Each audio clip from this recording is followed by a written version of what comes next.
আসসালামু আলাইকুম ওয়া রাহমাতুল্লাহি ওয়া বারাকাতুহু। আলহামদুলিল্লাহি ওয়াহদা ওয়াসসালাতু ওয়াসসালামু আলা আবদিহিল মুস্তাবা আল মুস্তাফা ওয়া আলা আলিহি ওয়া সাহবিহি রাশাদা। বন্ধুরা, দি ইসলামিক পডকাস্ট থেকে স্বাগত জানাচ্ছি মাসুম বিল্লাহ বিন রেজা। আজ আমার সাথে কো-হোস্ট হিসেবে রয়েছেন বিশিষ্ট ইসলামী চিন্তাবিদ ও লেখক অধ্যক্ষ ডক্টর আব্দুল্লাহিল কাফি মাদানী। আসসালামু আলাইকুম ওয়া রাহমাতুল্লাহি ওয়া বারাকাতুহু। ওয়া আলাইকুম আসসালাম ওয়া রাহমাতুল্লাহি ওয়া বারাকাতুহু। মোহতারাম, কেমন আছেন সব? আলহামদুলিল্লাহ, আমি ভালো আছি। আপনি কেমন আছেন? আলহামদুলিল্লাহ, আমিও ভালো আছি। আজ আমরা যে বিষয়টা নিয়ে আলোচনা করব সেটা হচ্ছে তারুণ্যের শক্তি ও ইসলামী দৃষ্টিভঙ্গি। শুরুতে আপনার কাছে জানতে চাইব, যুবকদের ব্যাপারে ইসলাম কি বলেছে? বিসমিল্লাহির রহমানির রহিম। আলহামদুলিল্লাহি রাব্বিল আলামিন ওয়াসসালাতু ওয়াসসালামু আলা আশরাফিল আমবিয়া ওয়াল মুরসালিন নবিয়িনা মুহাম্মদ ওয়া আলিহি ওয়া সাহবিহি আজমাইন, আম্মা বাদ। প্রতিদিনের পুষ্টির চাহিদা পূরণে পরিপূর্ণ আস্থায় আরডি ইউএইচটি মিল্ক, ভালোবাসার বিশুদ্ধতায়। যে প্রশ্নটি করেছেন যে ইসলামের দৃষ্টিভঙ্গি কি তরুণদের প্রতি। তরুণ হচ্ছে আসলে যৌবনের শুরুতে যারা, তাদেরকে মূলত তরুণ বলা হয়। আচ্ছা আচ্ছা। আর যুবকদের সম্পর্কে ইসলামের দৃষ্টিভঙ্গি হচ্ছে, প্রথমত আল্লাহ তাআলা আমাদেরকে সতর্ক করেছেন বা স্মরণ করিয়ে দিয়েছেন। তিনি পবিত্র কোরআনে বলছেন, আল্লাহুল্লাযী খালাকাকুম মিন দুফ। আল্লাহ তাআলা তিনি তার পরিচয় দিচ্ছেন যে তিনি আল্লাহ, যিনি তোমাদেরকে সৃষ্টি করেছেন দুর্বলতা থেকে। মানে সৃষ্টির শুরুটা ছিল তোমাদের দুর্বল। সুম্মা জাআলা মিন বা'দি দুফিন কুওয়া। এরপর দুর্বলতার পর তিনি তোমাদেরকে দিয়েছেন শক্তি দিয়েছেন। সুম্মা জাআলা মিন বা'দি কুওয়াতিন দুফা ওয়া শাইবা। আবার শক্তির পরে তোমাদেরকে দিয়েছেন দুর্বলতা এবং বার্ধক্য। তাহলে মানুষের জীবনের তিনটা স্তর এখানে বলা হয়েছে। একটা হচ্ছে শিশুকাল, যখন দুর্বল থাকে বাস্তবেই। আবার মাঝখানে এটা হচ্ছে যৌবনকাল, শক্তিশালী। আবার কিন্তু মানুষের শক্তি চলে যায়, এক সময় বার্ধক্যে চলে যায়, দুর্বল হয়ে যায়। আবার আল্লাহ তাআলা কেন আমাদেরকে স্মরণ করে দিচ্ছেন? যে উদ্দেশ্যগুলো আছে তার মধ্যে অন্যতম একটা উদ্দেশ্য হচ্ছে যে যৌবনকালটা এটা অত্যন্ত গুরুত্বপূর্ণ একটা সময় আমাদের জীবনের। আমরা জীবনের বহু কাজ আছে যেগুলো শিশুকালেও করতে পারবো না, বার্ধক্যেও সম্ভব না, কিন্তু যৌবনকালে আমরা পারবো। সেজন্য যৌবনের গুরুত্বটা স্মরণ করিয়ে দেওয়া হয়েছে। এজন্য এই বয়সটাকে কোনোভাবে যাতে আমরা গুরুত্বহীন মনে না করি। এজন্য আল্লাহ রাসূল সাল্লাল্লাহু আলাইহি ওয়াসাল্লামও কিন্তু তিনি আমাদেরকে বলেছেন, ইগতানিম খামসান ক্বাবলা খামসিন। পাঁচটির পূর্বে পাঁচটি বিষয়কে তোমরা গনিমত হিসেবে গ্রহণ করো, গুরুত্ব দাও। তার মধ্যে একটা হচ্ছে শাবাবাকা ক্বাবলা হারিমিক। বার্ধক্য আসার পূর্বে তোমার যৌবনকালকে। জি। তাহলে আমরা যারা তরুণ যুবক, তাদের একটা জিনিস মনে রাখতে হবে যে আল্লাহ তাআলা স্বয়ং আমাদেরকে স্মরণ করিয়ে দিয়েছেন এই বয়সটার কথা। তিনি ইঙ্গিত দিয়েছেন যাতে আমরা স্মরণ করতে পারি যে আমরা কোন বয়সে আছি, যে বয়সে আমাদের কাছে অনেক কিছু, ইসলামও আমাদের কাছে চেয়েছে এবং দুনিয়াতেও কিন্তু অনেকের অনেক কিছু চাওয়া পাওয়ার আছে। এই জন্য আল্লাহ রাসূল সাল্লাল্লাহু আলাইহি ওয়াসাল্লাম আমাদেরকে সতর্ক করেছেন। এই জন্য আমাদের এই বয়সটাকে অত্যন্ত গুরুত্ব দিতে হবে, কারণ কিয়ামতের দিন আল্লাহ তাআলা কিন্তু আমাদেরকে জিজ্ঞেস করবেন আমাদের বয়স সম্পর্কে। আল্লাহ রাসূল সাল্লাল্লাহু আলাইহি ওয়াসাল্লাম বলছেন, লা তাজুলু কদামা আবদিন ইয়াউমাল কিয়ামা হাত্তা ইউসাল। বনু আদমকে, মানুষকে অগ্রসর হতে দেওয়া হবে না যতক্ষণ না তাকে প্রশ্ন করা হবে। সেখানে পাঁচটি প্রশ্ন থাকবে। তার মধ্যে প্রথম প্রশ্ন, ওয়ান উমরিহি ফিমা আফনা, তার জীবনকাল কিভাবে অতিবাহিত করেছে। দ্বিতীয় প্রশ্ন হচ্ছে ওয়ান শাবাবিহি ফিমা আবলা, তার তরুণকাল যৌবনকাল কিভাবে সে অতিবাহিত করেছে, কিভাবে বিনাশ করেছে। তাহলে খেয়াল করুন, প্রথম প্রশ্ন যেটা, তার জীবনকাল কিভাবে অতিবাহিত করেছে, এটাই তো যথেষ্ট ছিল, শিশুকাল থেকে বার্ধক্য, পুরো জীবনটা। কিন্তু আবার বলছেন যে তার বিশেষভাবে বলা হচ্ছে যে তার যৌবনকাল সম্পর্কে প্রশ্ন করা হবে। তার মানে অবশ্যই যৌবনকালে আলাদা গুরুত্ব আছে, আমাকেও গুরুত্ব সহকারে নিতে হবে এবং সাবধান থাকতে হবে, সতর্ক থাকতে হবে এই বয়স সম্পর্কে। সুন্দর বলেছেন। তবে এর সাথে আরেকটা বিষয় যোগ করতে হবে আমাদেরকে, যে হিসাব যেমন হবে যৌবনকালে আলাদা, তেমনইভাবে কিন্তু প্রতিফলটাও কিন্তু অবশ্যই আল্লাহ তাআলা সেভাবেই দিবেন। এই জন্যই কিন্তু আল্লাহ রাসূল সাল্লাল্লাহু আলাইহি ওয়াসাল্লাম তিনি স্মরণ করে দিয়েছেন, সাবআতুন ইউযিল্লুহুমুল্লাহু ফি যিল্লিহি ইয়াওমা লা যিল্লা ইল্লা যিল্লুহু। 7 প্রকার ব্যক্তিকে আল্লাহ তাআলা কিয়ামতের দিন তার আরশের ছায়া অথবা তার বিশেষ ছায়ায় আশ্রয় দিবেন। তার মধ্যে এক প্রকার হচ্ছে শাবুন নাশআ ফি ইবাদাতিল্লাহ, ওই যুবক যে ইবাদতের মাধ্যমে তার যৌবনকাল, তারুণ্য অতিবাহিত করেছে। তাহলে আমরা অবশ্যই হিসাব হবে, এটা যেমন আমাদেরকে সতর্ক থাকতে হবে, তেমনি মনে রাখতে হবে যে আমি যদি এই যৌবনকালটা যেভাবে ইসলাম আমাকে নির্দেশনা দিয়েছে সেভাবে যদি আমি পার করি, তাহলে আমি প্রতিফলও আল্লাহ তাআলার কাছে পেয়ে যাব সেভাবে। এই জন্য আমাদের উচিত হচ্ছে ইসলামের দৃষ্টিভঙ্গি হচ্ছে এই যৌবনকালটাকে বিশেষভাবে ইসলাম গুরুত্ব সহকারে দেখেছে। অতএব প্রত্যেক যুবক, প্রত্যেক তরুণদের উচিত এই বয়সটাকে প্রতি গুরুত্ব দেওয়া, সতর্ক থাকা এবং নিজেদের দায়িত্বগুলো বুঝে নেওয়া। এবারে যে বিষয়ে আমরা কথা বলবো সেটা হচ্ছে রাসূলুল্লাহ সাল্লাল্লাহু আলাইহি ওয়াসাল্লাম এবং অন্যান্য নবী আম্বিয়া তাদের যৌবনকাল কিভাবে কেটেছে। একটা জিনিস মনে রাখতে হবে যে নবীরা কিন্তু যুবক ছিলেন। ইবনে আব্বাস রাদিয়াল্লাহু আনহু বলছেন, মা বাআসাল্লাহু নাবিয়্যান ইল্লা ওয়া শাব। আল্লাহ তাআলা এমন নবী প্রেরণ করেননি যিনি যুবক ছিলেন না। তার মানে আল্লাহ তাআলা যুবকদেরকে নবী বানিয়েছেন এবং তাদেরকে মনোনীত করেছেন। তাহলে এখান থেকে বোঝা যাচ্ছে গুরুত্বটা কত। এবং আমরা যদি খেয়াল করি ইব্রাহিম আলাইহিস সালামের বিষয়টা প্রথমেই, তিনি যখন ওই যে মূর্তি ভেঙেছিলেন, মূর্তি ভাঙার পর বড় মূর্তির ঘাড়ে তার কুড়ালটা ঝুলিয়ে দিলেন, ওই সময় কিন্তু তার গোত্রের যে লোকেরা ছিল তারা কিন্তু এসে বলেছিল, কে এই কাজ করলো? তখন তারা বলল, সামি'না ফাতা ইয়াযকুরুহুম ইউকালু লাহু ইব্রাহিম। আমরা এক যুবককে এই মূর্তিগুলোর সমালোচনা করতে শুনেছি এর আগে। ফাতা এখানে বলা হয়েছে, এক যুবককে এই মূর্তিগুলোর সমালোচনা করতে শুনেছি, তার নাম হচ্ছে ইব্রাহিম। তাহলে যে সমালোচনা করেছে সে হয়তো ভেঙেছে। তাহলে এখানে ইব্রাহিম আলাইহিস সালামের কথা বললেন আল্লাহ তাআলা, ফাতা, যুবক, তরুণ, ওই যৌবনে, তার মানে তিনি নবুয়ত প্রাপ্ত হয়েছেন যৌবনে, তিনি এই কাজটা করে ভেঙেছিলেন, মূর্তি ভেঙেছিলেন যৌবনে। এবং 40 বছরটা যৌবনের মধ্যে, অবশ্যই 40 বছরটা যৌবনের মধ্যে। জি, যদিও বর্তমানে আসলে অনেক সময় আমাদের দুর্বলতার কারণে, আমাদের মনের দিক থেকে অনেক দুর্বলতা আছে, আমাদের চলাফেরা, খাওয়া দাওয়ার ক্ষেত্রে অনেক অনিয়মের কারণে আমাদের অনেক সময় 40 বছর হয়ে গেলে মনে হয় যে যৌবনকাল বা তরুণকাল চলে গেছে, কিন্তু আসলে নবীদের ক্ষেত্রে জি অবশ্যই। এবং ইউসুফ আলাইহিস সালাম খেয়াল করুন কি ঘটনা ঘটলো। তিনি আজিজের স্ত্রী, মিশরের প্রধানমন্ত্রীর স্ত্রী, তিনি যখন যৌবনে পদার্পণ করলেন তার প্রতি আসক্ত হলেন, আকৃষ্ট হলেন এবং তাকে অশ্লীল কাজের জন্য আহ্বান করলেন। শেষ পর্যন্ত তিনি রাজি না হয় তাকে জেলে দেওয়া হলো এবং তিনি কিন্তু সেখানে নবুয়ত প্রাপ্ত হলেন। তারপর তো জেলে যারা ছিলেন তাদেরকে দাওয়াত দিলেন, আরবাবুম মুতাফাররিকুনা খায়রুন আমিল্লাহুল ওয়াহিদুল কাহার। বিচ্ছিন্ন বহু ইলাহ উত্তম নাকি মহাপরাক্রমশালী এক আল্লাহ উত্তম। এই যে দাওয়াত, তার মানে বোঝা যাচ্ছে তিনি যৌবনকালে তার দাওয়াত নবুয়ত প্রাপ্ত হয়েছেন এবং তার দাওয়াত শুরু করেছেন। দাউদ আলাইহিস সালাম কিন্তু জালেম বাদশাহ জালুতকে যে হত্যা করেছিলেন পাথর দিয়ে, সে সময় কিন্তু যুবক ছিলেন, তরুণ ছিলেন তিনি, তালুতের মধ্যে ছিলেন। জি এবং যৌবনের শুরুতে সেটা ছিল দাউদ আলাইহিস সালামের ক্ষেত্রে। এবং অন্যান্য অনেক নবী, আল্লাহ রাসূল সাল্লাল্লাহু আলাইহি ওয়াসাল্লাম মেরাজে গেছিলেন, তো সেখানে কিন্তু প্রতিটা আসমানে কিন্তু একজন বা দুইজন নবীর সাথে তার সাক্ষাৎ হয়েছে। দ্বিতীয় আসমানে সাক্ষাৎ হয়েছিল ঈসা আলাইহিস সালামের সাথে এবং ইয়াহইয়া আলাইহিস সালামের সাথে। সেখানে কোনো বর্ণনা এসেছে, আল্লাহ রাসূল সাল্লাল্লাহু আলাইহি ওয়াসাল্লাম বর্ণনা দিচ্ছেন নবীদের সাক্ষাতের বিষয়ে। তো উনি সেখানে বলেছেন, রাআইতু ঈসা শাবান আবিয়াদ, আমি ঈসা আলাইহিস সালামকে দেখলাম তিনি ফর্সা যুবক। তাহলে খেয়াল করুন, উনি কিন্তু দাওয়াতি কাজ করেছেন নবুয়ত প্রাপ্তির পর দুনিয়াতে, এরপরেও কিন্তু উনি ফর্সা যুবক। সব থেকে বড় বিষয় হলো আমাদের নবী সাল্লাল্লাহু আলাইহি ওয়াসাল্লাম, সুবহানাল্লাহ, তিনি হিজরত করেছিলেন, তার বয়স ছিল তখন 53 বছর, নবুয়ত প্রাপ্ত হয়েছেন 40-এ, উনি হিজরত করছেন 53 বছর বয়সে। অথচ আনাস রাদিয়াল্লাহু আনহু বলছেন, আকবালা নবিয়ুল্লাহ ইলাল মদিনা ওয়া হুয়া শাবুন লা ইউরাফ। সুবহানাল্লাহ, আল্লাহ রাসূল সাল্লাল্লাহু আলাইহি ওয়াসাল্লাম মদিনায় যখন হিজরত করেন তখন তিনি যুবক এবং তাকে কেউ চিনতে পারছিলেন না। তাহলে খেয়াল করে দেখুন যে নবীরা নবুয়ত প্রাপ্ত হয়েছেন যৌবনকালে এবং তাদের যে মিশন, তাদের যে দাওয়াত, এটা যে আসলে এটার জন্য যে শক্তি প্রয়োজন, এটার জন্য যে যুবকদের আসলে প্রয়োজন, এটাও কিন্তু ইঙ্গিত কিন্তু আছে তাদের নবুয়ত প্রাপ্তির ক্ষেত্রে। জি, এবং এর সাথে আমরা আরও কিন্তু আসহাবে কাহফের যে ঘটনা, সেখানেও কিন্তু 7 জন যুবকের কথা স্পষ্টভাবে বলা হয়েছে। জি এবং তারা তাওহীদপন্থী ছিলেন, তাওহীদের দাওয়াতও দিয়েছিলেন, কিন্তু তৎকালীন তাদের যে সমাজে বসবাস করতেন তারা তাদের সে দাওয়াত গ্রহণ করেনি, তাদের ভয়ে কিন্তু তারা চলে গেছিলেন এলাকা ছেড়ে। তো তাদের বিষয়ে আল্লাহ তাআলা বলছেন, ইন্নাহুম ফিতয়াতুন আমানু বিরাব্বিহিম ওয়া জিদনাহুম হুদা। তারা ছিলেন যুবক, স্পষ্টভাবে আল্লাহ তাআলা বলছেন তারা ছিলেন যুবক, তারা তাদের রবের প্রতি ঈমান এনেছিল এবং আমি তাদের ঈমানকে বা তাদের হেদায়েতকে আমি বৃদ্ধি করে দিয়েছিলাম। এভাবে আমরা বুঝতে পারি যে নবীগণ এবং পৃথিবীতে যারা ইসলামের জন্য দাওয়াত দিয়েছেন, ইসলামের খেদমত করেছেন, তারা যুবক ছিলেন এবং তারা আল্লাহ কর্তৃক মনোনীত ছিলেন। জি, জাযাকুমুল্লাহ খাইর।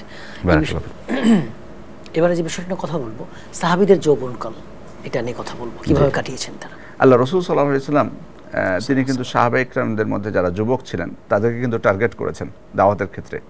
প্রথম যারা ইসলামের দাওয়াত গ্রহণ করেছেন তাদের মধ্যে আলী রাদিয়াল্লাহু আনহু ছিলেন যুবক, যায়েদ ইবনে হারেসা তিনিও কিন্তু যুবক। এরপরে যারা ইসলাম গ্রহণ করেছিলেন প্রথম দিকে ওমর ইবনুল খাত্তাব তিনি তখন যুবক। অনেক সাহাবা ইকরাম তারা তখন যুবক ছিলেন। এবং আমরা জানি যে আল্লাহ রাসূল সাল্লাল্লাহু আলাইহি ওয়াসাল্লাম বাইয়াতে আকাবার পর মদিনায় একজন দূত পাঠালেন সেখানে দাওয়াতি কাজ করার জন্য। মদিনা থেকে যখন তাকে আশ্বস্ত করা হলো যে আমরা আপনার দাওয়াত গ্রহণ করব, মদিনাবাসী আপনার দাওয়াত গ্রহণ করবে, আপনি আপনার মনোনীত একজন ব্যক্তিকে আমাদের সাথে পাঠান যিনি আপনি যে দাওয়াত দিচ্ছেন সে দাওয়াত তিনি সেখানে দিবেন। আল্লাহ রাসূল সাল্লাল্লাহু আলাইহি ওয়াসাল্লাম কিন্তু পাঠিয়েছিলেন একজন যুবককে যার নাম হচ্ছে মুসআব ইবনে উমাইর রাদিয়াল্লাহু আনহু।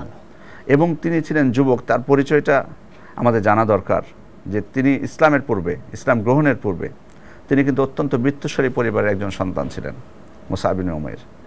এবং তার যে পরিবারে তিনি জন্মগ্রহণ করেছেন উচ্চ বংশের যে ছিলেন তার সেটা পোশাকে তার সুগন্ধিতে কিন্তু প্রকাশ পেত। এবং সব থেকে দামি পোশাক, দামি সুগন্ধি, এমনকি মুসআব ইবনে উমাইর রাদিয়াল্লাহু আনহু যখন তার বাড়ি থেকে বের হতেন দূর থেকে অনেকে বুঝতে পারতো যে মুসআব বের হয়েছে। তার পোশাক কি পরিমাণ কি বৃত্তশালী ছিলেন এবং বিলাসিতার মধ্যে ছিলেন। কিন্তু যখন আল্লাহ রাসূল সাল্লাল্লাহু আলাইহি ওয়াসাল্লামের দাওয়াত পেলেন তিনি দাওয়াত কবুল করলেন, কিন্তু পরিবার থেকে সেটা মেনে নেয়নি। এই কারণে সব কিছু তাকে ছাড়তে হয়েছিল। কিন্তু উনি নাছোড়বান্দা, আল্লাহ রাসূল সাল্লাল্লাহু আলাইহি ওয়াসাল্লামের সাথেই তিনি থাকবেন এবং শেষ পর্যন্ত মদিনায় হিজরত করেছেন এবং মদিনায় যেয়ে দাওয়াত দিয়েছেন এবং উহুদের যুদ্ধে তিনি শহীদ হয়েছেন। এবং খেয়াল করুন শহীদ হওয়ার পরের অবস্থা বলছেন সাহাবা ইকরাম যে তার কাফন দিব আমরা ফালাম নাজিদ ইল্লা বরদাতান, আমরা একটা চাদর ছাড়া কিছুই পাইনি তাকে কাফন দেওয়ার মতো। ইদা গাত্তাইনা বিহা রাসাহু খারাজাত রিজলাহু, একদিকে ঢাকলে আরেকদিক ফাঁকা হয়ে যায়। জি মাথার দিকে ঢাকলে পায়ের দিক ফাঁকা হয়ে যেত। ওয়াইদা গাত্তাইনা বিহা রিজলাইহি খারাজা রাসুহু, আর যখন পায়ের দিক ঢাকতাম তখন মাথা বের হয়ে যেত। আল্লাহ রাসূল সাল্লাল্লাহু আলাইহি ওয়াসাল্লামকে আমরা জানালাম, তখন তিনি বললেন যে ইজখির দিয়ে দিতে, সেখানে একটা উদ্ভিদ দিয়ে ঢেকে দিতে পায়ের দিকটা, চাদরটা মাথার দিকে দিয়ে দেখে পায়ের দিকে ঘাস দিয়ে দিতে বললেন। ইসলামের জন্য কত উৎসর্গ করেছেন। জি, তাহলে আমরা খেয়াল করি যে প্রথম অবস্থা তার জীবনের শুরুর দিকটা দেখি বা ইসলাম গ্রহণের পূর্বের অবস্থাটা কি ছিল আর ইসলাম গ্রহণের জন্য তাকে কত ত্যাগ স্বীকার করতে হলো এবং শেষ পর্যন্ত তার কাফনটা পরিপূর্ণভাবে তার ভাগ্যে জোটেনি। তাহলে যুবক ছিলেন কিন্তু। এবং তিনি যখন মদিনায় গেলেন, মদিনায় যখন দাওয়াত দিতে শুরু করলেন তখন তাকে কিন্তু বলা হলো, তিনি প্রথমে ছিলেন আসাদ ইবনে জুরারার ঘরে, সেখানে তিনি বাস করছিলেন বা ওখান থেকে দাওয়াতি কাজ করছিলেন। আসাদ ইবনে জুরারা রাদিয়াল্লাহু আনহু তিনি মুসআব ইবনে উমাইরকে বললেন যে দুইজন বড় বড় দুই গোত্রের সর্দার আছে, আপনি যদি তাদেরকে দাওয়াত দেন তাহলে মদিনার অধিকাংশ পরিবারই দাওয়াত গ্রহণ করবে। একজন ছিলেন সাদ ইবনে মুআদ আর একজন ছিলেন উসাইদ ইবনে হুদায়র। তো দুইজনকে কিন্তু মুসআব ইবনে উমাইর দাওয়াত দিয়েছিলেন, কোরআন শুনিয়েছিলেন এবং দুইজনে কিন্তু কোরআন শুনে অভিভূত হন এবং তাদের মধ্যে একটা প্রতিক্রিয়া সৃষ্টি হয় এবং তারা ইসলাম গ্রহণ করেন। এবং তারা দুইজনে কিন্তু যুবক ছিলেন। সাদ ইবনে মুআদের কথা আমরা জানি যে তিনি আহজাবের যুদ্ধে তিনি কিন্তু আহত হয়েছিলেন, পরবর্তীতে তিনি মারা যান মসজিদ নববীতে চিকিৎসারত অবস্থায়। তখন তার বয়স ছিল মাত্র 37 বছর। যুবক তাহলে তারা যৌবনে ইসলাম গ্রহণ করেছেন। ইসলাম গ্রহণ করার পর মাত্র কয়েক বছর পরে, তো 5 বছর 6 বছর পরে কিন্তু যুবক বয়সে শাহাদাত বরণ করেছেন। এবং তার মৃত্যুর পর আল্লাহ রাসূল সাল্লাল্লাহু আলাইহি ওয়াসাল্লাম ছিলেন মসজিদ নববীর বাইরে। জিবরিল আলাইহিস সালাম এসে আল্লাহ রাসূল সাল্লাল্লাহু আলাইহি ওয়াসাল্লামকে তিনি সংবাদ দিলেন যে আপনার সাহাবীদের মধ্যে এমন একজন সাহাবী মারা গেছেন যার মৃত্যুতে আল্লাহর আরশ কেঁপে উঠেছে। একমাত্র সাহাবী সাদ ইবনে মুআজ, যার বয়স কিন্তু বেশি হয়নি, যৌবনে কিন্তু মারা গেছেন। একমাত্র সাহাবী এই বৈশিষ্ট্য তিনি অর্জন করেছিলেন এবং তাকে খুব হালকা মনে হচ্ছিল তাকে বহন করার সময়। তো মুনাফিকরা এটাকে নিয়ে কিন্তু রসিকতা করেছিল, ঠাট্টা মশকরা করেছিল, কিন্তু আল্লাহ রাসূল সাল্লাল্লাহু আলাইহি ওয়াসাল্লাম বলে দিয়েছিলেন যে তোমাদের সাথীকে ফেরেশতারা বহন করছে, এই জন্য তোমাদের কাছে হালকা মনে হচ্ছে। তাহলে দেখুন প্রতিদানটা, যৌবনে যারা কষ্ট করেছেন, যৌবনে যারা ইসলামের পথে মানুষকে ডেকেছেন, তাদেরকে কিভাবে তারা দুনিয়াতে কিভাবে কতটুকু প্রচেষ্টা করেছেন এবং কিভাবে প্রতিদান পেয়েছেন। এভাবে আল্লাহ রাসূল সাল্লাল্লাহু আলাইহি ওয়াসাল্লামের প্রত্যেকটা সাহাবী তারা ইসলাম প্রচারের ক্ষেত্রে আল্লাহ রাসূল সাল্লাল্লাহু আলাইহি ওয়াসাল্লামের নির্দেশনা অনুযায়ী তারা ইসলাম প্রচার করেছেন এবং ইসলাম প্রচারের ক্ষেত্রে তারা অনেক বাধার সম্মুখীন হয়েছেন এবং কষ্ট করেছেন। এই জন্য আমাদেরও উচিত তাদেরকে আদর্শ মনে করা, আইডল হিসেবে গ্রহণ করা এবং আমাদের যারা তরুণ আছেন, যুবক আছেন, তাদের কিন্তু এই শিক্ষাগুলো নিতে হবে। থেকে, নবীদের থেকে, জি জি জি, এবং তাদের জীবনে আদর্শ, তাদের যে আদর্শগুলো সেগুলো বাস্তবায়ন করতে হবে, যে তারা তাদের যৌবন কিভাবে কাটিয়েছেন। আমি তরুণ, আমি চেষ্টা করব আমার যৌবনটা আমি কিভাবে কাটাবো, তাহলে তো আমি আদর্শ যুবক হতে পারবো। জি জি জি, অবশ্যই, তাহলে আমি আদর্শ যুবক হতে পারবো। হাসান, এবারে যে বিষয়টা নিয়ে কথা বলবো সেটা হচ্ছে তরুণদের, যুবকদের দায়িত্ব পালন আসলে কোন কোন জিনিস বাধা হয়ে দাঁড়ায় এটা নিয়ে। আসলে তরুণদেরকে গড়ে তুলতে হলে কিন্তু পরিবারের ভূমিকা থাকতে হবে। পরিবারের ভূমিকা, জি, কারণ আমি আলোচনার শুরুতেই কিন্তু বলেছিলাম যে তরুণ হচ্ছে যারা যুবকদের মধ্যে প্রথম, যারা যৌবনে পদার্পণ করেছে সবে মাত্র, শিশু পার করে, জি জি জি, পার করেছে। সেক্ষেত্রে তরুণ হওয়া বা যুবক হওয়ার অর্থ এটা না যে সে নিজের ইচ্ছা যা করবে তাই করবে, বরং পরিবারের অবশ্যই হস্তক্ষেপ থাকতে হবে। পরিবার থেকে কিন্তু তাকে লালন পালন করবে। সেক্ষেত্রে পরিবারের কিন্তু কোন জিনিসগুলো পরিবারের খেয়াল করা উচিত, বা পরিবার থেকে অনেক সময় বাধাগ্রস্ত হয়। প্রথম বিষয় যেটা পরিবারের খেয়াল করা উচিত সেটা হচ্ছে অসৎ সঙ্গী যাতে সে গ্রহণ না করে, নির্বাচন না করে। জি, কারণ অনেক সময় পরিবার থেকে কিন্তু ভালো নির্দেশনা তাকে দেওয়া হচ্ছে, পরিবার থেকে তাকে সুশিক্ষা দেওয়া হচ্ছে, সুন্দরভাবে লালন পালন করা হচ্ছে, তারা কেয়ার করতেছে। কিন্তু সমস্যা কোথায়, যে তাদের সন্তান কাকে সঙ্গী হিসেবে গ্রহণ করেছে, কার সাথে থাকছে, তারা এটা খেয়াল করছে না। কিন্তু এটা কিন্তু আমি যদি তরুণ বয়সে সফলতা পেতে চাই, যৌবনে সফলতা পেতে চাই, এটা কিন্তু অন্যতম একটা শর্ত। জি জি, আমাকে অবশ্যই সৎ সঙ্গী গ্রহণ করতে হবে। আমার জীবনে আমি কার সাথে চলতেছি, কারণ প্রভাব আছে তো। জি, অবশ্যই প্রভাব আছে। এই জন্য তো আল্লাহ তাআলা বলেছেন, আল্লাহ রাসূল সাল্লাল্লাহু আলাইহি ওয়াসাল্লাম বলেছেন, আলমার ও মা আমান আহাব, কিয়ামতের দিনের কথা বলেছেন। একজন ব্যক্তি তার সাথে থাকবে যাকে সে ভালোবাসতো। তার মানে অবশ্যই তার দ্বারা প্রভাবিত হয়েছে। আলমার ও আলা দীনে খলিলিহি, এটা বলা হয়েছে। একজন মানুষ তার বন্ধুর দিনের অনুসারী হয়, তার বন্ধু যে পথের উপর আছে, যে রীতিনীতির উপর আছে, সেটাই কিন্তু একজন মানুষ গ্রহণ করে। আমরা বাংলায় একটা কথা শুনি, সৎ স্বর্গে, জি জি জি জি, স্বর্গবাস, অসৎ সঙ্গে সর্বনাশ।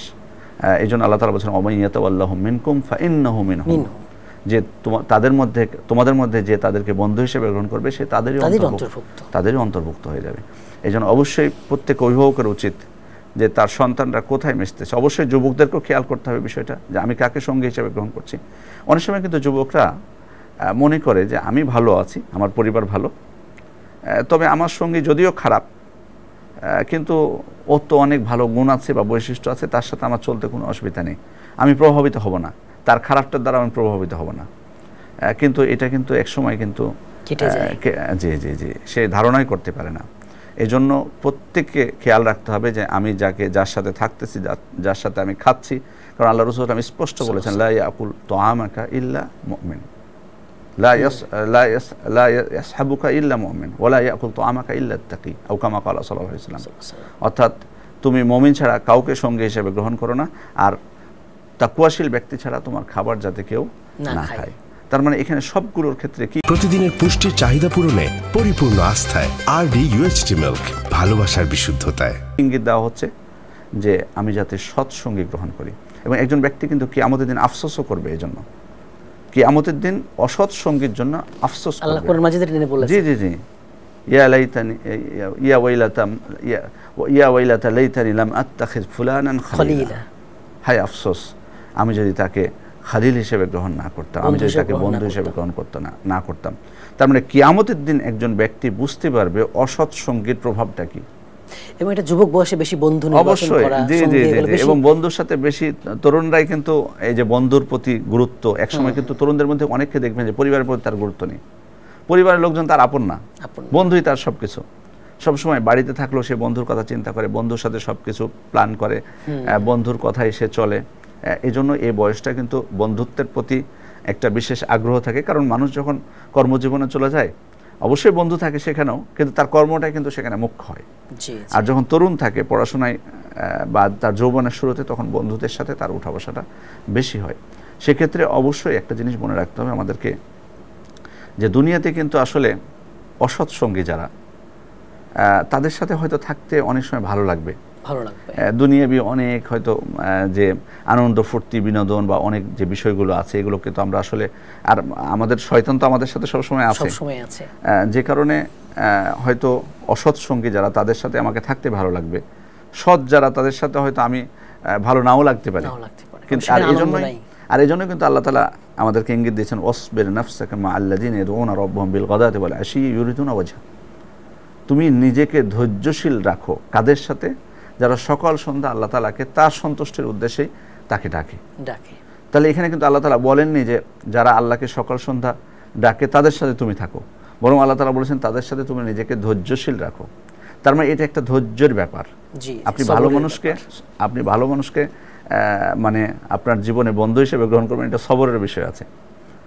কারণ আপনি কিন্তু আপনার মনের মতো হয়তো নাও তাকে পেতে পারেন, অথবা ভালো সঙ্গী যে কাজগুলো করবে সেটা কিন্তু হয়তো আপনার মনোভূত নাও হতে পারে বা আপনার জন্য কঠিন হতে পারে শুরুটা।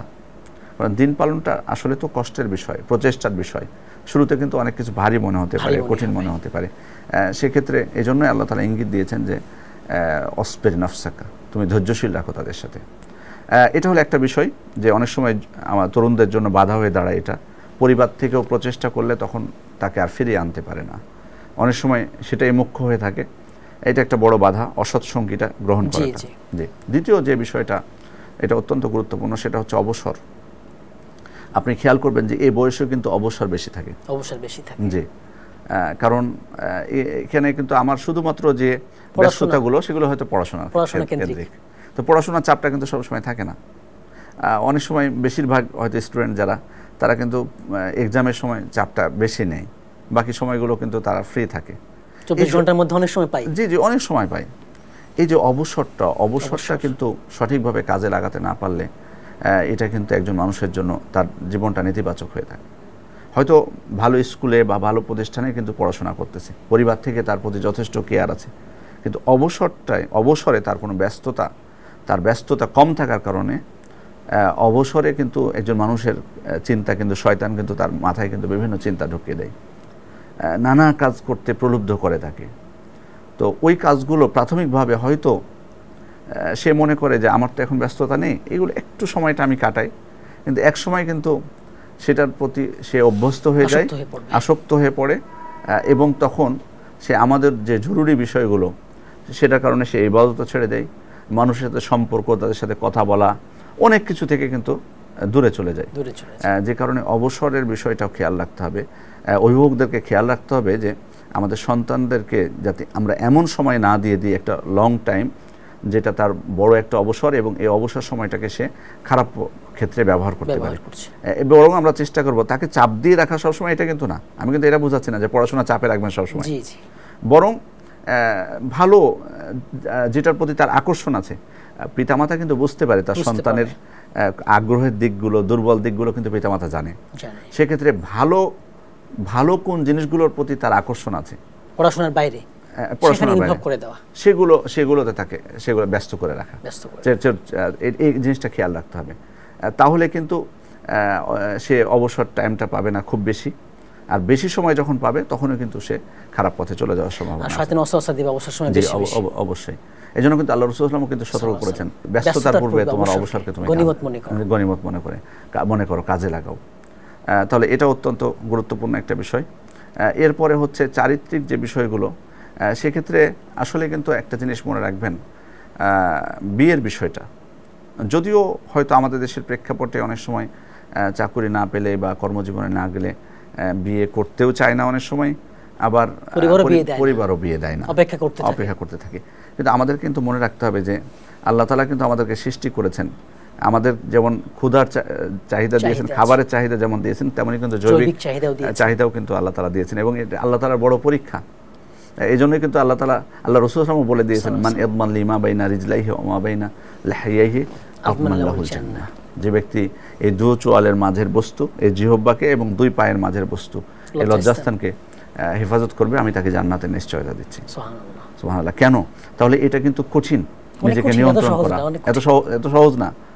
সেক্ষেত্রে এই বিষয়টাকে অভিভাবকরা আমরা যদি চাই, আমি বলছি না যে যৌবনে পদার্পণের সাথে সাথে বিয়ে দিতে হবে, কিন্তু অনেক টাইম চলে যায়, সেটাও কিন্তু ঠিক না।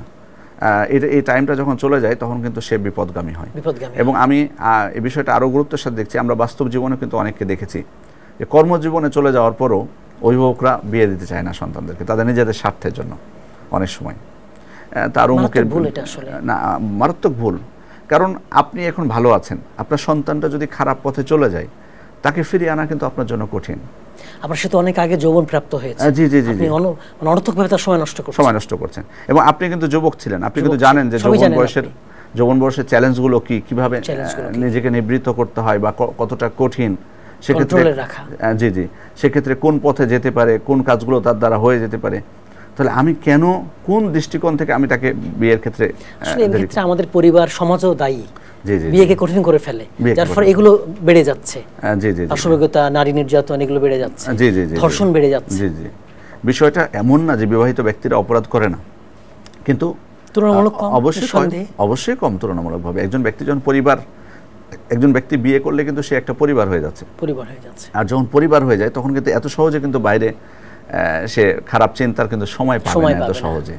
স্ত্রী পরিবার নিয়ে জি জি জি, সেক্ষেত্রে ব্যস্ত থাকতে হবে, স্ত্রীও তার পাশে থাকবে, তার ক্ষেত্রে খারাপ চিন্তা আসার সুযোগও সেটা আসবে না। এজন্য অভিভাবকদের কিন্তু এই জিনিসটা গুরুত্ব দেওয়া উচিত।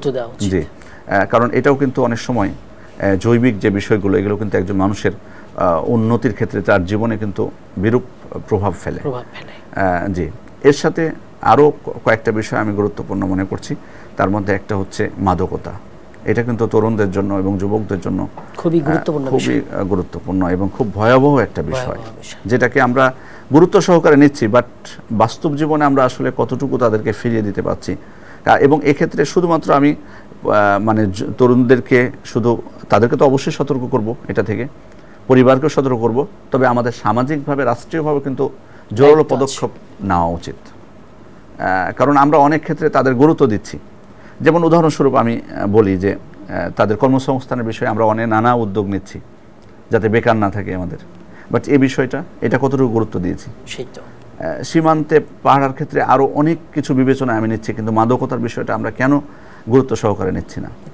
এটা ধ্বংস করে ফেলছে যুবশ্রেণী। জি অবশ্যই, কারণ আল্লাহ রাসূল সাল্লাল্লাহু আলাইহি ওয়াসাল্লাম তো স্পষ্ট বলেছেন, লা তাশরাবুল খামর, তোমরা মদ পান করো না, মাদক গ্রহণ করো না, ফাইন্নাহা মিফতাহু কুল্লি শার, কারণ এটা প্রত্যেক অনিষ্টের মূল চাবিকাঠি। এটা চাবিকাঠি প্রত্যেক অনিষ্টের। আজকে নারীদের প্রতি যে নির্যাতন, এখান থেকে কিন্তু আপনি খেয়াল করে দেখুন যে বিয়ের পূর্বেও আবার বিয়ের পরেও কিন্তু যারা মাদক গ্রহণ করে তাদের পরিবারে কিন্তু অনেক ঝামেলা, এবং যৌতুক থেকে শুরু করে স্ত্রীকে এই যে নির্যাতন করা, মানসিকভাবে, শারীরিকভাবে, এমনকি মেরেও ফেলে। এবং কারণ সে মাদক গ্রহণ করার ফলে উপার্জন করতে পারে না, তখন স্ত্রীর বা স্ত্রী পরিবারের উপর সে নির্ভরশীল হয়ে যায়। এমনকি তার মাদকের জন্য যে টাকাটা, সেটাও কিন্তু স্ত্রীকে বাধ্য করে তার বাবার বাড়ি থেকে নিয়ে আসতে। তাহলে খেয়াল করুন এখানে কতগুলো অপরাধ হচ্ছে। আর কিশোর গ্যাং, এটা তো আমরা জানি বর্তমানে কি একটা অবস্থা, বেড়েই চলেছে এবং বিশেষ করে ঢাকা শহরে আমরা দেখতে পাচ্ছি, যারা বসবাস করছি আমরা কিন্তু স্বচক্ষে কিন্তু এটা দেখতেছি যে কিভাবে এর প্রভাবটা বেড়ে চলেছে এবং মানুষ কতটা অস্বস্তিতে আছে। তারা কিন্তু সবাই কিন্তু নবীন, তাদের বয়স কিন্তু বেশি না যারা এই অপরাধের সাথে যুক্ত। তো পরিবারগুলো যে তারা সবাই চায় বা তাদের যে ভ্রুক্ষেপ ছিল না সন্তানদের প্রতি, এটা কিন্তু না, কিন্তু মাদক গ্রহণ করেছে এই ব্যাপারে হয়তো অসতর্ক ছিল। জি, এজন্য মাদকের বিষয়টা অত্যন্ত গুরুত্বপূর্ণ বিষয়। কারণ এর ফলে কিন্তু একজন ব্যক্তি, বিশেষ করে স্টুডেন্ট লাইফে যদি এমনটা কেউ করে, তাহলে কিন্তু তার পড়াশোনা শেষ, জীবন শেষ, পরিবারটাও শেষ হয়ে যাচ্ছে। এবং একজনের কারণে কিন্তু পুরো পরিবারটাতে কিন্তু অশান্তি কিন্তু লেগেই থাকে। এই জন্য এই বিষয়টা বিশেষ করে গুরুত্ব সহকারে নেওয়া উচিত আমাদের নবীনদের ক্ষেত্রে, তরুণদের ক্ষেত্রে, যুবকদের ক্ষেত্রে, যে জিনিসটা যুব সমাজকে মানে একেবারে ধ্বংসের দিকে নিয়ে চলে যাচ্ছে। এরপর যে আপনার কাছে জানতে চাইবো বা যেটা নিয়ে আমরা কথা বলবো, সেটা হচ্ছে তরুণদের প্রতি, যুবকদের প্রতি ইসলামের যে বার্তা, এটা নিয়ে। প্রথমত একটা বিষয় যে ইসলাম কিন্তু তরুণদেরকে তারা যাতে সঠিক পথে থাকে সেজন্য কিন্তু বিভিন্ন কিন্তু পথ নির্দেশন করেছেন। সেক্ষেত্রে আমি প্রথম যে বিষয়টা বলবো তরুণদেরকে, সেটা হচ্ছে যে কোনো দিনই আশ্রয় থাকার জন্য, দিন ইসলামী, জি, সেটা দিনই আশ্রয় বলতে এটা ব্যক্তিও হতে পারেন, একজন আলেম, ভালো আলেম, তার সাথে একটা যোগাযোগ রাখা, এবং তার সাথে হয়তো আমি বলছি না যে তার সাথে সবসময় আমি বসবাস করবো, এটা কিন্তু সম্ভব না, তবে হতে পারে তো সপ্তাহে একদিন তার সাথে আমি দেখা করবো, একজন ভালো পর্যালোচনায় থাকা, তাকুয়াশীল একজন ভালো আলেম তার থাকা, অথবা একটা প্রতিষ্ঠান প্রতিষ্ঠান সেখানে আমি যে কোনোভাবে আমি তাকে যাতে সেখানে জড়িয়ে থাকি। তরুণরা কিন্তু অনেক কিছু করতে পারে এখন, কিন্তু আমরা দেখতেছি এবং তারা অনেক কিছু তাদের দ্বারা কিন্তু দেশের প্রেক্ষাপট, প্রশাসন সবকিছু আমরা দেখলাম পরিবর্তন হয়ে গেল। সেক্ষেত্রে একটা প্রতিষ্ঠানের ক্ষেত্রেও নিঃস্বার্থভাবে কিন্তু তারা কাজ করতে পারে। সেক্ষেত্রে কোনো একটা প্রতিষ্ঠানের আশ্রয়ে থাকতে পারে। জি, আদর্শ প্রতিষ্ঠান, কোরআন এবং সহিহ সুন্নাহর অনুসারী যারা কোনো সংস্থা, তাদের সাথে হয়তো অনেক সময় কাটাতে পারেন, কাজ করতে পারেন। সুন্দর বলেছেন। জি, এটা কিন্তু অত্যন্ত, অথবা কোনো একটা মসজিদ, সেই মসজিদের সাথে নিজেকে সম্পৃক্ত রাখলেন। আমি বলছি না যে উনি সালাত পড়াবেন বা আজান দেবেন, এটা না, সবসময় মসজিদে থাকবেন বিষয়টা এরকম না, বিষয়টা এমন না।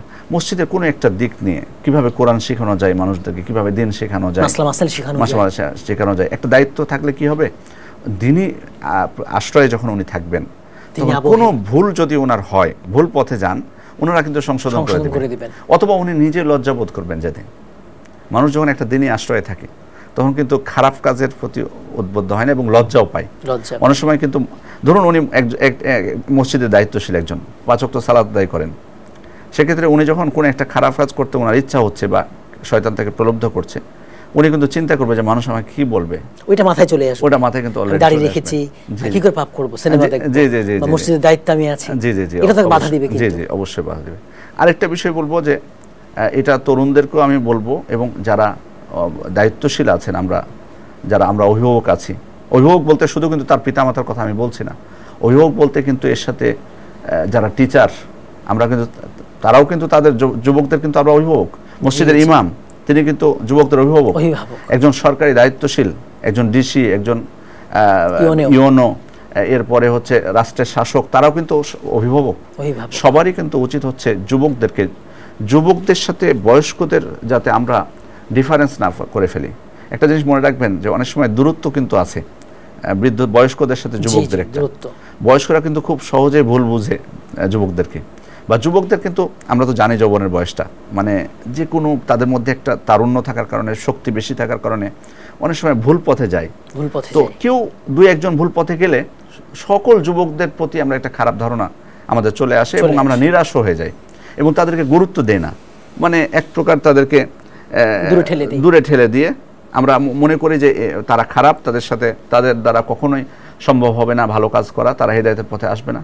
কিন্তু প্রত্যেকের মনে রাখা উচিত যে আমরা তো একসময় যুবক ছিলাম, জি, তো এই বয়সটাতে এটা হতে পারে ভুল, আর কয়েকজন যুবকের উপর নির্ভর করে আমি অন্যদেরকে একই পথে নিয়ে আসবো, এটা যেন না হয়, এবং তাদেরকে বাস্তবতা দিয়ে বোঝানোর চেষ্টা করব। আল্লাহ রাসূলের কাছে এসে এক যুবক, একজন তরুণ সরাসরি অনুমতি চাইলেন না যে আমি অশ্লীল কাজ করতে চাই, পারমিশন চাচ্ছেন উনি সরাসরি। সাহাবায়ে কেরাম তো আশ্চর্য হয়ে গেছেন যে কিভাবে সম্ভব, একজন ব্যক্তি এসে জানে যে ইসলাম এটা হারাম স্পষ্ট, তারপরে পারমিশন চাইতে পারে কিভাবে আল্লাহ রাসূলের কাছে এসে। তা আল্লাহ রাসূল বললেন যে ওকে আমার কাছে আসতে দাও, আমি তাকে প্রশ্ন করব কিছু। তিনি বললেন তাকে, আতুহিব্বুহু লিউম্মিক, নাউযুবিল্লাহ, তুমি কি তোমার মায়ের জন্য এটা পছন্দ করো? মানে কোনো ব্যক্তি তোমার মায়ের সাথে অশ্লীল কাজ করুক, ব্যভিচার করুক, এটা কি তুমি চাও? যে কোনো ব্যক্তি তোমার মায়ের সাথে ব্যভিচার করবে, এটা কি তুমি চাও? বলে না। তিনি আল্লাহ শপথ করে বললেন, না আল্লাহ রাসূল, এটা কখনোই আমি চাইবো না। তখন আল্লাহ রাসূল সাল্লাল্লাহু আলাইহি ওয়াসাল্লাম তাকে বলছেন, ওয়ালান নাসু ইউহিব্বুনাহু লিউম্মাহাতিহিম, তাহলে তুমি যেমন চাও না পৃথিবীর কোনো মানুষই তার মায়ের সাথে কেউ ব্যভিচার করুক, এটা কিন্তু কেউ চায় না। তারপর তাকে জিজ্ঞেস করলেন, আতুহিব্বুহু লিবিনতিক, তোমার কন্যার জন্য তুমি এটা পছন্দ করো? মানে তোমার মেয়ের সাথে কেউ অশ্লীল কাজ করুক, এটা কি তুমি চাও? বলে না। আল্লাহ শপথ করে বললো, না আল্লাহ রাসূল, আমি এটা চাই না। তখন বলছেন, ওয়ালান নাসু ইউহিব্বুনাহু লিবানাতিহিম, পৃথিবীর কেউ তাদের কন্যাদের ক্ষেত্রে, কি যুক্তি রাসূলুল্লাহ সাল্লাল্লাহু আলাইহি ওয়াসাল্লাম, জি থামিয়ে দিচ্ছেন, থামিয়ে দিচ্ছেন, বাস্তবতা দিয়ে বোঝাচ্ছেন। এভাবে তার বোনের কথা জিজ্ঞেস করলেন, তার খালার কথা জিজ্ঞেস করলেন, তার ফুফুর কথা জিজ্ঞেস করলেন, প্রত্যেকটাতে যুবক উত্তর দিয়েছিল যে না আমি এটা চাই না। তখন আল্লাহ রাসূল সাল্লাল্লাহু আলাইহি ওয়াসাল্লাম প্রত্যেকটাতেই বলেছেন যে পৃথিবীর কেউ চায় না যে তার বোনের সাথে কেউ ব্যভিচার করুক, তার ফুফুর সাথে কেউ ব্যভিচার করুক, তার খালার সাথে কেউ ব্যভিচার করুক। সুতরাং তুমি যে ব্যভিচার করতে চাচ্ছ সে তো কারো না কারো কন্যা, অথবা কারো না কারো বোন, অথবা মা, অথবা খালা, অথবা ফুফু। তাহলে তুমি নিজের জন্য পছন্দ করো না যে তোমার ফুফু, তোমার খালা, তোমার বোন, তোমার কন্যার সাথে কেউ ব্যভিচার করুক, তাহলে তুমি কেন আরেকজনের সাথে করতে যাবা? তারপর সাহাবায়ে কেরাম বলছেন যে ওই যুবক আর এই দিকে আর কোনোদিন ভ্রুক্ষেপ করেনি, সে এত সৎ ব্যক্তি হয়ে গেছিল। তার মানে দূরে ঠেলে না দিয়ে রাসূল সাল্লাল্লাহু আলাইহি ওয়াসাল্লাম কিভাবে সংশোধন করলেন। আমাদের উচিত না দূরে ঠেলে দেওয়া, এবং বাস্তবতা দিয়ে বোঝানোর চেষ্টা করা। দেখুন কত সুন্দর উদাহরণ দিয়েছেন, এবং উনি কিন্তু বুঝে গেছেন। তো এভাবে কিন্তু ফিরে এসেছেন। আমাদেরকে কিন্তু চেষ্টা করতে হবে, তাদেরকে নিরাশ হয়ে গেলে চলবে না। যুবকরা যখন চলে যাবে বিপথে, আমি যে কোনো ভাবে হোক, যে কোনো একটা উৎসাহ দিয়ে তাদেরকে যেভাবে ফিরিয়ে আনতে হবে, গাইডলাইন দিতে হবে, ফিরিয়ে আনার চেষ্টা করতে হবে। আপনি তো ওটা পার হয়ে আসছেন, অভিজ্ঞতা আছে। জি অবশ্যই, কখনোই যেন আমরা তাদেরকে দূরে ঠেলে না দিই, এই জিনিসটা আমি অনুরোধ করব। এবং যুবকদেরকে একটা জিনিস আমি বার্তা দিতে চাই, তরুণদেরকে, যে আপনারা কিন্তু বয়স্কদেরকে অবহেলা করবেন না। এটাও ঠিক না। এটাও ঠিক না। অনেকে কিন্তু মনে করে যে ওনাদের বয়স হয়ে গেছে, ওনারা মানে ব্রেনের হয়তো এখন সমস্যা হয়ে গেছে, স্মৃতিশক্তি কমে গেছে, বা ওনারা আগের যুগের বর্তমান যুগের আধুনিক যুগের সাথে জি হয়তো বা তারা এগুলো বুঝে না, এই কারণে হয়তো আমাদেরকে এই কথা বলে ভুল করে, মানে এক প্রকার উড়িয়ে দিই। এটা কিন্তু করার ঠিক হবে না। মনে রাখতে হবে ওনার বয়স যেমন হয়েছে, ওনার অভিজ্ঞতা আছে, অভিজ্ঞতা সমৃদ্ধ। জি আমি বলছি না যে তারাই সঠিক কথা বলবে, ভুল হবে না সেটা না, কিন্তু সবারই হতে পারে, ভুল সবারই হতে পারে, কিন্তু আমরা যাতে তাদেরকে অবহেলা না করি। এজন্য আমাদের তরুণদেরকে বলবো যে বয়স্কদের সাথে সমন্বয় করে চলতে, বয়স্কদেরকে বলবো তরুণদের সাথে সমন্বয় করে চলতে। ওরা স্নেহ করবে। জি অবশ্যই, তা না হলে কিন্তু আমরা সঠিক পথে থাকতে পারবো না। তরুণদেরকে সফল, তাদের জীবনের যে সফলতার দ্বার প্রান্তে তারা কিন্তু পৌঁছতে পারবে না। সেক্ষেত্রে তাদের যে শক্তি আল্লাহ তাআলা দিয়েছেন, যেটা আমরা আলোচনার শুরুতেই বলেছিলাম, সে শক্তিকে কিন্তু তারা কাজে লাগাতে পারবে না। তো আমরা দোয়া করি আল্লাহ যেন আমাদের তরুণ সমাজকে সঠিক পথের উপর রাখেন, এবং তাদেরকে হিদায়াতের উপর অটল রাখেন, এবং তাদেরকে তাদের যে ইচ্ছা আকাঙ্ক্ষা, সৎ ইচ্ছা, সেটা যেন বাস্তবায়ন করার তৌফিক দান করেন। আমিন। আপনাকে অনেক ধন্যবাদ, অনেক তথ্যবহুল আলোচনা করেছেন। আপনাকে অনেক ধন্যবাদ। জাযাকুমুল্লাহ খাইর। বারাকাল্লাহু ফিকুম। বন্ধুরা, আজ আমরা কথা বলছিলাম তারুণ্যের শক্তি ও ইসলামের দৃষ্টিভঙ্গি। আমাদের মুহতারাম ডক্টর আব্দুল হাল কাফি মাদানী সুন্দর করে বলে দিয়েছেন। তারুণ্যের শক্তি এটা আসলে বাস্তবসম্মত। ইসলাম তারুণ্য বয়সে খুব গুরুত্ব দিয়েছে। তারুণ্যের শক্তি অনেক, এই শক্তিকে ইসলামের দ্বারা পরিচালিত করতে হবে। ইসলাম যেভাবে পরিচালনা করতে বলেছে সেভাবে পরিচালনা করতে হবে, তাহলে আমরা সফলতা লাভ করতে পারবো দুনিয়া এবং আখিরাতে। এই অনুরোধ থাকবে তরুণদেরকে। আমিন। আসসালামু আলাইকুম ওয়া রাহমাতুল্লাহি ওয়া বারাকাতুহু।